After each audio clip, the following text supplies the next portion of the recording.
Hi friends, Thursday morning new year அன்றைக்கி எல்லாருக்கும் first happy new year. இனிமேல் நம்ம சேனலில் நிறைய விலாக்லாம் வரும், மிஸ் பண்ணாமல் பாருங்கள். சரி, சாமந்திக்கலான்னு சொல்லிட்டு மொட்டை மாடிக்கு வந்திருந்தேன். சாமந்தி செடியில் பார்த்திங்கன்னா முட்டுலாம் கொஞ்சமாக வச்சுருந்தாலும் பூ வந்து நல்லா பெருசு பெருசாக டபுள் கலரில் சூப்பராக பூத்துருக்கு. இதுக்கு முன்னாடியும் பூத்துருக்கு, அதெல்லாம் கிள்ளிட்டேன். இன்றைக்கி சரி 4 பூ மட்டும் கிள்ளியிருக்கேன்.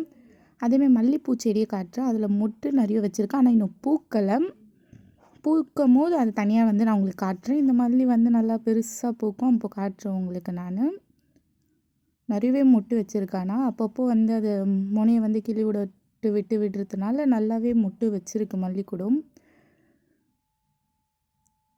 நியூ இயருக்கு வீட்டில் சாமிலாம் கும்பிட்டுட்டு ஆஞ்சநேயர் கோவிலுக்கு போயிட்டு எங்களுடைய நியூ இயர் இன்றைக்கி இப்படி தான் போச்சு. உங்களுக்கு எப்படி போச்சு, என்னென்ன கோவிலுக்கு போனீங்கன்ட்டு கீழே கமெண்ட்டில் சொல்லுங்கள். அதான் இருக்கும். டேக் கேர், பாய்.